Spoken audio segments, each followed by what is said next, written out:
5 minutes gone past the 4 o'clock hour. This is the nation's #1 talk news and sports radio station. This is Hard Facts. And on today's global review, we're looking at the situation between Israel and Iran. The world has watched in shock when, for the first time in history, Iran launched a direct attack on Israel's territory. And this was the first time was in April 2024, if I'm not mistaken. In response, Israel hit back inside Iran. This isn't just about missiles. It's about decades of mutual hostility, covert operations, proxy wars, and global power plays involving the United States. Now, what fuels that fire is a question that we're asking. Is this a religious conflict, a political rivalry, or strategic war over dominance in the Middle East? And what role has America to play in it, especially in the sustenance of this escalating crisis? Today on Hard Facts, I was speaking with Jeenah. He is the senior researcher, I beg your pardon, at the Mapungubwe Institute. He's a respected author and an expert on geopolitics. He's going to be helping us understand the roots, the risks, and the road ahead in the Iran-Israel crisis. It's so good to have you join us. Please let me know if I mispronounced your name. You pronounce my name fine. You pronounce the organization's name wrong, but that's okay. Even many South Africans don't get it right. Mapungubwe. Mapungubwe. I need to get it right. There you go. There you go. Yeah. It's so good to have you join us. Everyone's watching. I have two screens right now. I'm looking at what the BBC is saying, Al Jazeera is saying. Everyone watching what's happening between Iran and Israel. Give my audience a brief background as to how this has gotten to where it is today. Well, I mean, if we look at it, Iran and Israel had very good relations when Iran was ruled by the Shah until 1979. There was a kind of axis, Iran, Israel, and the United States, very close allies, those two in the region. After the revolution in 1979 in Iran broke off relations with Israel, as well as, of course, with apartheid South Africa at the same time. And the relationship between them basically froze for decades thereafter. In that period, and remember that after the 1979 revolution, the United States imposed numerous sanctions on Iran. So for the past 46 years, Iran has been under really severe sanctions by the United States and some of its allies. It began developing its own nuclear program, but for Israel, it always viewed Iran as a kind of existential threat, and as a threat to its project of hegemony in the Middle East region. So over the past, just to fast forward, I mean, over the past more than a decade now, Israel has actually undertaken a number of operations against Iranian interests, including inside Iran. The assassinations of scientists, etc., has been ongoing for many years now. And then, in the past decade, in Syria, there were a number of Iranian bombings and attacks against Israeli attacks against Iranian installations, military personnel, etc.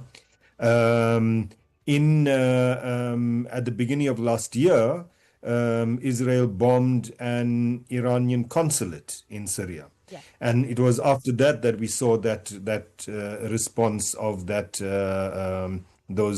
missiles that were sent. And then later there was the assassination of leaders of the Islamic Revolutionary Guard Corps, the assassination of the Hamas leader Ismail Haniyeh in Tehran. And then that was in October that Iran responded with a few missiles. Both the April and the October exchange was kind of, in a sense, choreographed. The Iranians informed the Americans that they're going to attack. They might not have given them specific details, but they told them they're going to attack. They told them what they will attack, and that was done. It was finished and closed.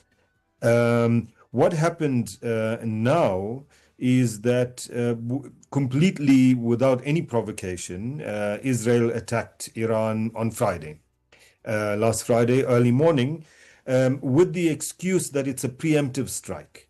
Now, firstly, under international law, there's no such thing as a preemptive strike.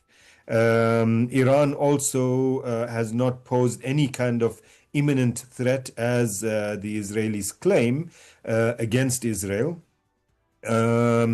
But the objective from the Israeli side, I mean, two main objectives, really, two sets of objectives. One is that you remember that when the nuclear talks began a few months ago between Iran and the United States, Israel was particularly unhappy about that. Because they had been trying for a few months to get the US President Trump to agree to basically bomb Iran. And the US didn't. So when those talks started, they were unhappy. And then it seemed that those talks were actually making some progress.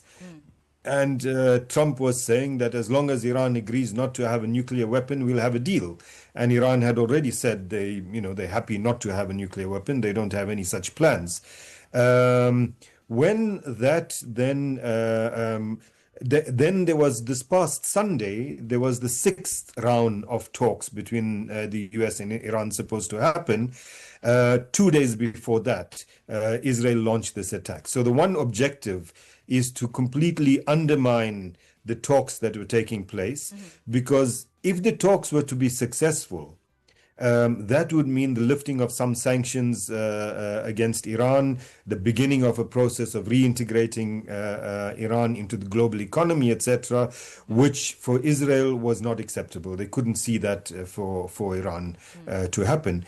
The other reason is more domestic. 2 days before Friday, in the Knesset, in the Israeli parliament, there was a vote to dissolve the Knesset. Right until the last minute, it seemed that the opposition that had proposed the motion was going to win. But Netanyahu managed to win over two members of the opposition, and he won by a slim margin. The vote was then rescheduled for a month's time. Now, with this war taking place, with the attack on Iran, what Netanyahu succeeded in doing is rallying all the political parties in Israel behind him. They all support attacking Iran. And he'll succeed in delaying that vote and surviving, therefore. Let's quickly talk about, America's role in it, because for the past few weeks, it seemed the body language, in fact, I might be wrong, but the MAGA supporters of Donald Trump voted for him solely because they didn't think he was a warmonger or that he would lead them into war. But then the big question that everyone's asking is Trump going to back this war? Is America going to be dragged into yet another war? And what does this mean for America and Americans? What do you think? So one thing is that the Republican Party and Trump's supporters actually split on this issue. There's the kind of additional neoconservatives who Israel no matter what, and are willing to go to war on Israel's behalf. And there's the MAGA crowd, which has been very vocal in the past few days, saying, why should we go to war for Israel? So Trump kind of fluctuates between these two groups within his support base, and even including in his cabinet. As to what he's going to do, that is the $10 million question. I mean, no one knows. He's entirely unpredictable. He can make a decision now, take a 5-minute nap in the middle of a meeting, as he's wont to do, wake up and change his mind to something completely different. So it's very scary for the whole world that the most powerful country in the world has a president that operates like that. But it's unclear. What we do know is that over the past few days, he has signaled, very frightening things. So he's said, for example, that he threatened the life of the supreme leader of Iran, which is a huge thing. He also referred to Israeli aircraft, etc., as we have control over Iranian skies, even though before that, denying that the US had any role. So it's very worrying. And then, his tweet calling on Iran to surrender unconditionally. Not saying, we want to make a deal or anything, just surrender unconditionally. So it's very scary what's coming out of there. What will actually happen, we're not sure. He might change his mind by tomorrow, but that's scary. But just one thing, I don't like this word that offers. Will US into war? The United States has the most powerful military in the world. It is the most powerful country and the most powerful economy in the world. The most powerful empire that has existed in recorded history. To suggest that it would be dragged by a small country in the Middle East is removing the agency of the US. If the US goes to war, so you're saying that they willingly. That oh, interesting. So the US willingly goes into a war. They know what they're doing. Exactly. They know what they're doing. They know the consequences, and they do it with their eyes open. They're not victims. They don't get dragged by some more powerful state. I just saw a headline where the supreme leader of Iran is saying that they will show no mercy when it comes to Israel. But then Iran's support for groups like Hezbollah, Hamas, and Islamic Jihad has often cited more like a core part of its anti-Israel stance. How strategic is, this support? Is it about resistance? Is it about deterrence? Is it about regional influence? And many have termed Iran as a troublemaker, hiding behind several groups and causing problems in and around the Middle East. What's your take on that? Well, obviously, its rivals believe it's a troublemaker, and from their perspective, one can understand why they would think that. The support for groups inside Palestine, Hamas and others, including some leftist groups, etc., there's two reasons for that. One is that the Iranians actually are very pro-Palestinian. They believe that the occupation is illegal, as the International Court of Justice has said. They believe that Palestinians should be liberated, etc., and they're willing to support that project of liberation. Much as South Africans, we benefited from that kind of solidarity by various states, African and other states, during the struggle against apartheid. That's the one reason. The other reason is that Iran sees Israel as a major threat to its interests, and with good reason. I mean, Iran has repeatedly bombed and attacked. Israel has repeatedly bombed and attacked Iran, and so supporting groups that are anti-Israel is useful from a national interest perspective as far as Iran is concerned, and that's also the reason why they provide the kind of support that they do to Hezbollah. In a sense, it's a way that. But does that not, I'm so sorry, but does that not mean that Iran is a terrorist-supporting country? Because these are groups that have been termed as terrorist groups, Hezbollah, especially. By whom? The United States regards them as terrorists. Not all European states regard them as terrorists. Very few African states regard them as terrorists. I mean, we have in South Africa, for example, there's an official Hamas representative in South Africa. Because the South African government does not regards Hamas as a liberation movement, not as a terrorist organization, doesn't regard Hezbollah as a terrorist organization. The United Nations doesn't regard either as a terrorist organization. So the position of South Africa and many other African states is that if the UN labels a group terrorist, such as ISIS, for example, then the state will do so as well. But it's not going to do so because some individual state did it. So from our perspective as South Africans, the South African state, for example, Hamas is a liberation organization. Whether we agree or disagree with some of their tactics, some of their strategies, even some of their ideological positions, is not relevant to the question about whether they're terrorist or liberation. In the same way, Nigeria, Zambia, Tanzania, Zimbabwe, Botswana, Mozambique were all terrorist supporting states because they supported the ANC and the PAC in the old days. And the South African parliament, for that very reason, bombed Mozambique and Zambia and Zimbabwe and Botswana, much as Israel does. So the notion of terrorism, I think, is a bit problematic because it's based very much on who is using the label. I have just 4 minutes, but I want to ask you a question that's been playing in my head. I may not necessarily be able to put it out well, but this is what I'm thinking. There seems to be some quiet amongst the countries Israel seems to be interestingly surrounded by, Muslim countries or Arabian countries, and just being the only Jewish country in the world. There's some quiets that one could quote that maybe these countries want to read of Iran or the terrorist nature of Iran, and that it might be quietly in support of what the US is all about. Do you think that? No. Firstly, I mean, Israel is not a Jewish state. I mean, it's 20% of its population. Israel itself, I'm not talking the West Bank and Gaza. If you include those, then half of the population is not Jewish. But no, the relation, and so Israel was in a sense a colonial imposition in the region. And that's why it looks as different from the rest of the region. But in your question about the other states, there have been tensions at different times between different states. And, we even saw wars. I mean, with the American support, Iraq went to war against Iran after the revolution for 8-9 years. Iraq then lost that war, but, they went to war. More recently, we found lots of tension to war, but tension between Iran and Saudi Arabia. But that was then fixed by Chinese brokered deal between the two, and the relations between those two are now pretty good. What many of the countries in the region, for example, South Africa and Saudi Arabia, which until recently you could say without contradiction was an American proxy in the region.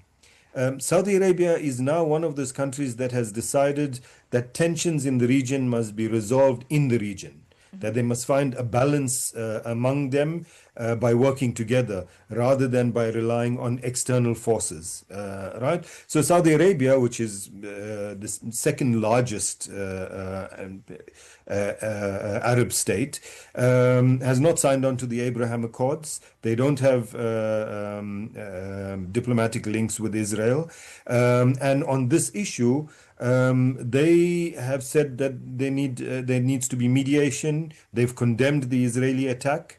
They're willing to participate in any kind of mediation because they don't believe that this would be helpful for the region. So this, I think, is the majority of the states in the region. And, the powerful states in the region are Iran, Turkey, Saudi Arabia, and Israel. Turkey has also condemned the Israeli aggression, as have most of the other states, the smaller states in the region. So I don't think that Israel is going to, I think it hoped for, but it's not going to get the kind of support from the other states in the region as it hoped, or as it might have got, say, 5 years ago. I have just about 50 seconds before I let you go, Jeenah, I beg your pardon. Where do we see this conflict going? Is it going to escalate, or do we see a de-escalation anytime soon? So very quickly, I mean, the Iranian position is there to individual acts of aggression. They've said that if Israel stops, they will stop immediately. So that's one possibility, that the United States imposes on Israel to stop.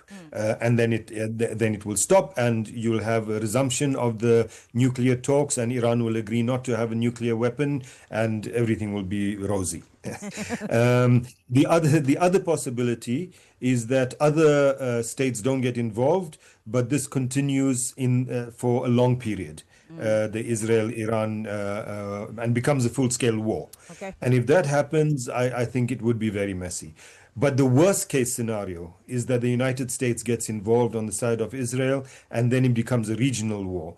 Because Iran, if the United States gets involved, Iran is going to attack American bases in the region, etc.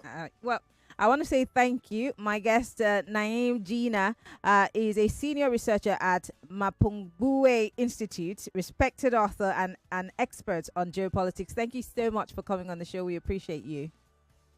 Thank you. Thank you so much for coming. Well, Lagos, we're going to go on a quick break. When we come back, it's still Global Review. Stay with us. We'll be right back. You are listening to your number one station for talk. 99.3 Nigeria Info. 99.3 Nigeria Info. Let's talk. The winner of the Has Insurance SA Championship is Dear parents and school principals, your child could be our next winner. Application is now open for the 2025 Hares Insurance SA Championship with 10.5 million naira worth of prizes to be won. To participate, students in JSS 1 to JSS 3 are required to write a 500-word essay on the topic, the role of insurance in keeping families safe and secure, and submit the essay on our website. Teachers are not left out too. You could win up to 1.5 million naira cash prize in a special teachers category. For more details, visit www.hairsinsurancegroup.com/essay. That is HEIRS. Application closes July 8, 2025. Brought to you by Hares Insurance Group.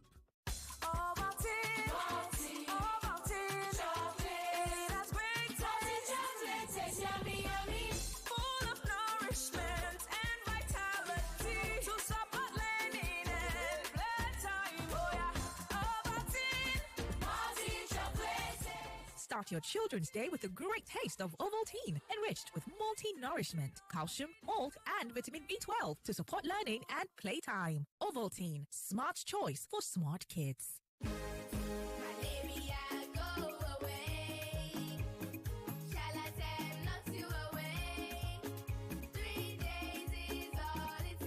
Shalater Quality Anti-Malaria contains Artemisa and lumefantrine, available in cherry-flavored dispersible tablets with very convenient dosing for kids. Shalatam is also available in tablets for adults. Knock out malaria in 3 days with Shalatam from Shalina Healthcare. If symptoms persist after 3 days, consult your doctor. Shalatam is endorsed by the Nigerian Medical Association. I don't know, man. These days, all you hear is save, invest, save, Wait, how do you guys find this money? Is it not someone that is settled that will have money to save and invest? And even if I manage to invest or save, the interest rates are so low. And one can lose money in all these crypto, NFT, blockchain, and so on. Introducing Fund 724. It's a simple solution to all your money goals. With as low as 1,000 naira or that urgent 2k in your pocket, you can start saving with Fund 724 and earn solid returns on your investment. And you can withdraw your money from your account for free. Anytime you like, just dial *724# on your mobile phone and follow the prompts. Oh, so no need to download an app or join a long queue. Dial *724# now to get started. Fund 724 is available 24/7. Guarantee Trust Fund Managers is a subsidiary of Guarantee Trust Holding Company PLC and regulated by the Securities and Exchange Commission. Oh, no be today. Prostako, what do your motor? This motor just dey fall my hand every day. And my mechanic don't even collect my money finish. Now, wow. This one don't make sense at all. Sure you never hear about Jamin's motor? Germany, ke? No be Germany. Na Jamin Auto Center. They be old bonge Toyota dealers. You dey reason to buy brand new car, or you want sell the old one, you want swap your motor, or you want repair your motor, or you even want make they help you to your motor. I been na original Toyota spare part now you want buy. And if you want spray or even do baking, Jamin Auto Center, they did for you. They don't do this game for over 25 years old. Them still get Jamin Healthcare. Now for there you buy this your terrible motor from? Yes, now. So where them they are beg? Their office sit down for 4th roundabout and Long Lekki Expressway, or make you call them for their sales line will be 0704 553 3432 and their service line na 0916 000 7050. Their email now service@jamin.com.ng or visit their website for www.jamin.ng. It never finish you. Their Abuja branch, it don't land gidigba for Katampe.